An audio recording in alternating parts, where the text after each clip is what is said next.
Another day, another work. Hello mga kabikol, and for today's video ay magkakat nga ako ng sticker label ng customer. Bali dito nga sa part na ito, binilang ko na nga ito ng 200 pieces para hindi na ako magbilang pagkatapos. At dito nga mga kabikol, iniisa-isa ko nang ikat ang ating sticker label. At mano-mano ko nga itong kinakat mga kabikol. Bali fast forward na nga ito kasi marami-rami nga ang aking kinakat. Bali label nga ito ng product na binibenta ng aming customer. At dito nga sa part na ito, tapos ko na nga ikat ang mga sticker. At ipaplastic ko na nga ito per 200 pieces. At dito nga sinusulatan ko nga sa likod kung ilang piraso nga ang nasa plastic. Bali ito nga lang ang ginagawa ko kapag natapos ko na nga ikat ang 200 pieces, agad ko na nga siyang nilalagay sa plastic para hindi kumalat at hindi magkahalo-halo ang iba't ibang flavor. Kasi iba-ibang label nga ito na inilalagay nila sa kanilang mga product, kung kaya't kinakailangan na hindi magkahalo-halo ang bawat produkto. At ito ngang pinaplastic ko ay label nga ng Bukayo product ng aming customer. Bali kahit mano-mano nga ang pagkat namin dito ay napakaganda naman ang kanyang kinalabasan. Kasi nga matalim ang cutter na ginagamit ko para sa sticker. Bali paper sticker nga ang pinapagawa ng aming customer. Bali lagi nga siyang nagpapagawa kapag naubos na ang mga pinaprint niya sa amin. Kung napapansin nyo nga kung bakit maganda ang aming print,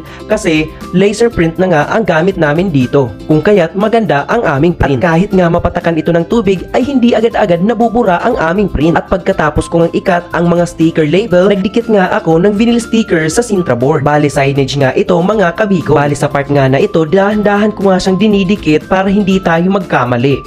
Kasi pag nagkamali nga tayo dito na napakat natin to na hindi maayos, ay masisira na siya kasi napakakapit nga ng kanyang dikit, kasi ang gamit nga namin dito ay vinyl sticker. Bali ang pinagawa ng customer ay 18 by 24 inches. At dito nga sa part na ito mga kabikol, kailangan lang natin gumamit ng malinis na basahan. At kailangan rin malinis na malinis ang ating Sintra board, kasi pag nilagay natin ang ating vinyl sticker o pinakat natin ang ating vinyl sticker, magkakaroon nga siya ng mga bukol-bukol kung hindi natin lilinisan ang ating Sintra board. At dito nga sa part na ito mga kabikol, ini-edge to edge ko na nga ang 18 by 24 na Sintra na pinagawa ng ating customer. Matalim na cutter nga ang ginamit ko dito para nga maganda ang pagkakat o pagkaka-edge to edge ng ating Sintra board. Maaaring pumangit nga ang pagka-edge to edge ng ating Sintra board kung hindi matalim ang ating gagamitin na pangkat. Dito nga matatapos ko na nga i-edge to edge ang ating Sintra board. At hanggang dito na nga lang muna ang ating video mga kabikol. Maraming salamat sa panonood ng aking video. Please follow and share!